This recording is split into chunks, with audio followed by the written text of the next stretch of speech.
महापुराण की कथा का शुभारंभ हो रहा है। यहां पे तीन चीजें बड़ी अहम है। इस कथा का शुभारंभ कहां हो रहा हो? नैमिषे सूतमासीनम अभिवाद्य महामतीम कथामृत रसास्वाद कुशलः सौनको ब्रवीत्। कथा कहां हो? ये कथा कहां चल रही है? बोले नैमिषारण्य की पावन धरती पर, जहां पर एक एक निमिष का भी महत्व है। हम अपने जीवन के कई घंटे यूं ही बर्बाद कर देते हैं, लेकिन जहां पर ऐसे संत हैं जो एक एक क्षण का महत्व समझते हैं और उसे बर्बाद नहीं होने देते,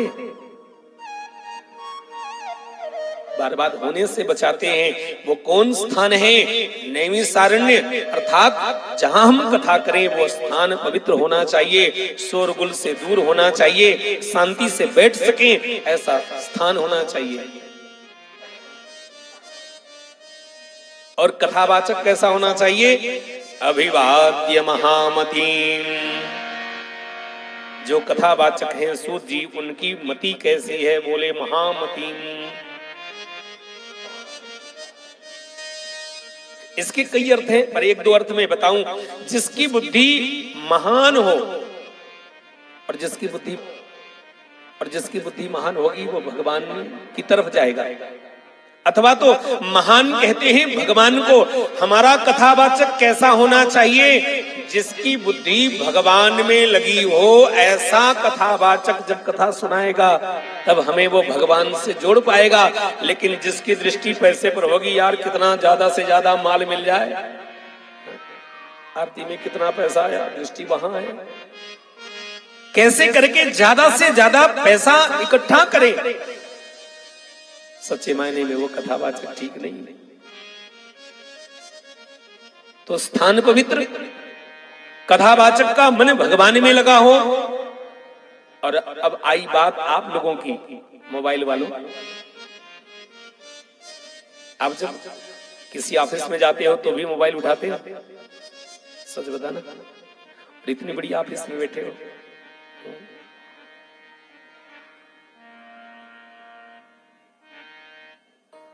तीसरी बात क्या है? कथामृत रसास्वाद कुशलः सौनको ब्रवीत्। स्थान पवित्र है, नैमिषारण्य की धरती है।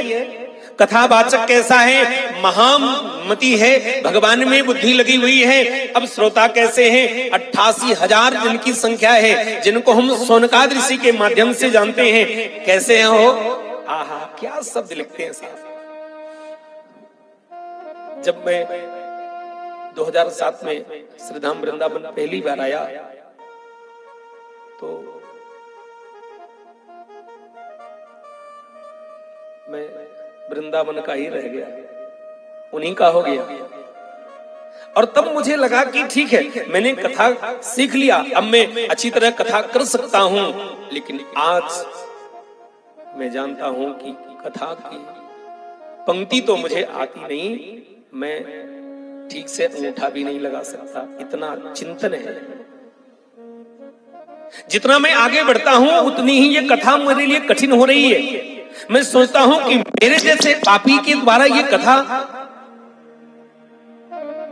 और मेरी तुच्छ बुद्धि इस कथा को कैसे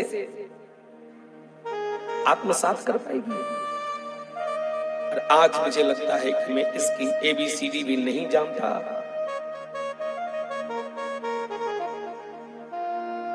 श्रोता कैसे होने चाहिए? कथामृत रसास्वाद कुशलः।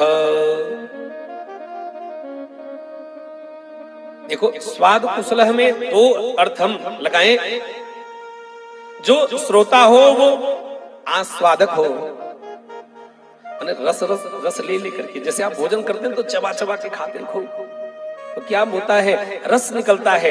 इसी तरह से श्रोता ऐसे होने चाहिए, एक एक शब्द पर ध्यान दे और वो भाव में डूब जाए, क्योंकि ये भागवत की कथा, ये वियोग ग्रंथ है। अगर कथा सुनाने वाले की आंख में आंसू नहीं और सुनने वाले की आंख में आंसू नहीं, तो ये दोनों कथा न सुन सकते न कह सकते।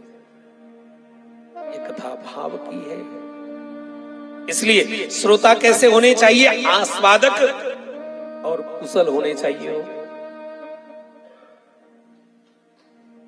कुशल, कुशल माने प्रवीण भी होता है, लेकिन हमारे संस्कृत वांग्मय में कुशान लातीत कुशलः, जो कुश को उखाड़ करके ले आए और कहीं उसको ये कुश चुभे नहीं। आपने कुश अगर देखा होगा तो देखे आप, बड़ा उसके जो धार पैनी की स्थिति होती है और कहीं लग जाए तो बड़ा कसक देता है। जैसे कोई पढ़ा लिखा व्यक्ति सावधानी पूर्वक उसको ले आए और उसे कहीं घाव न लगे, व्रण न हो, इतनी सावधानी में हमें कथा बैठ करके सुननी चाहिए। और दो बातें और लिखी, शृणु नारद वक्ष्यामि विनम्राय विवेकिने। इस कथा सुनने के दो और पहलू हैं। कथा श्रोता को कैसे होना चाहिए, विनम्र होना चाहिए और विवेकी होना चाहिए। बोले अगर विनम्र हो विवेकी ना हो तो क्या परेशानी होगी? बोले विनम्र होगा और विवेकी नहीं होगा तो कथा समझ ही नहीं पाएगा।